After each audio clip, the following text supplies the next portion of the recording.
If your portfolio has been looking like this lately, you're not alone. The market has been pretty unpredictable lately, but in this video I'm going to show you 2 trades that I've personally been using that have helped me to navigate these tricky market conditions. So let's get into it. Now, as a reminder, if you want to follow all of my trades in real time, you can do that via my Patreon page. And I also recently introduced a tier where you can chat with me one-on-one each month, so be sure to check that out if you're interested. But without further ado, let's get into the video. So if you've been watching this channel for a while, you know that I really like Microsoft stock, and I often mention it as a great candidate for covered calls. But for a little while now, I actually haven't been selling covered calls on Microsoft myself, mainly just because the stock price had gotten relatively high, and I didn't want to have too much of my portfolio tied up into one single trade. But the stock has been performing consistently well, so recently I decided to jump back in and open up a poor man's covered call on Microsoft. That way I could still take advantage of the rise in the stock, but since this trade would require much less capital than a traditional covered call, I could also diversify my account in the way that I like to. So to set this trade up, I bought a Delta 85 Leaps option on Microsoft, specifically the January 19th, 2024 200 strike call, and that cost me $14,530 to buy. I then sold a December 10th 345 strike call against that Leaps option for a premium of $144, and at the time that call expired in about 2 weeks. Now when I sold this call, Microsoft was trading around $335 per share. So by selling my call at the 345 strike price, this left me with some solid upside potential if Microsoft stock were to rise. Now since that point, Microsoft has of course fluctuated up and down, but currently at the time of filming this video, it's back to around $335 per share. So my Leaps option is just about even as well. So as the weeks have gone by, I've just continued to sell calls against my Leaps option, and I plan to keep doing that and keep collecting premium until one of my calls eventually ends up in the money. Then at that point, I'll either roll the call upward to keep the trade going, or I'll just close out the trade and take my profit if I decide that I no longer want to sell poor man's covered calls on Microsoft. But so far I've collected a total of $352 worth of premium through this trade, which for reference is about a 2.4% return on my initial investment over less than 1 month. So with that 345 strike call that I currently have sold against my Leaps option, I have about $850 worth of potential upside in my Leaps option if the stock does rise to $345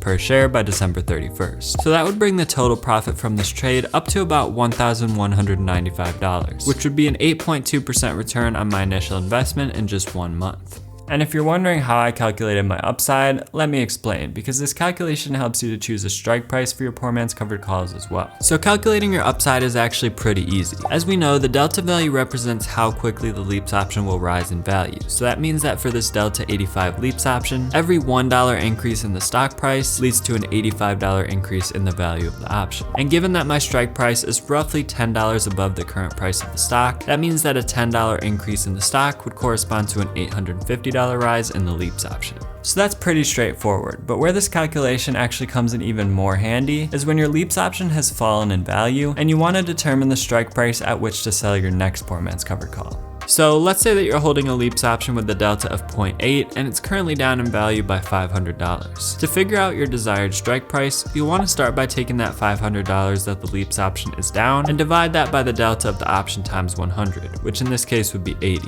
So 500 divided by 80 gives me a value of 6.25, meaning that the stock would have to rise by $6.25 per share in order for that Leaps option to be profitable again. So in that case, you should choose a strike price that's at least $6.25 higher than the current price of the stock. Now technically the delta of the Leaps option will increase as the stock price rises, and the option is constantly losing a small amount of its value to time decay, so this isn't an exact calculation, but it will give you an approximate idea of what to expect. And remember, this just tells you the minimum price that you should sell your poor man's covered call at. So personally, I prefer to choose a strike price at least $3 to $5 higher than that to leave myself with more room for profit. So again, in this case with Microsoft, I chose the 345 strike price, which is actually about $10 higher than my minimum price. And of course, that just leaves me with even more room for profit if the stock does rise. So I think that Microsoft is a great candidate for poor man's covered calls because it's a very fundamentally strong blue chip stock contained within the Dow Jones Industrial Average, and it also pays a dividend, so it's not likely to drop in value very quickly. And even if it does drop in value, like any stock will from time to time, I can feel confident that it'll recover somewhat quickly due to its strong fundamentals.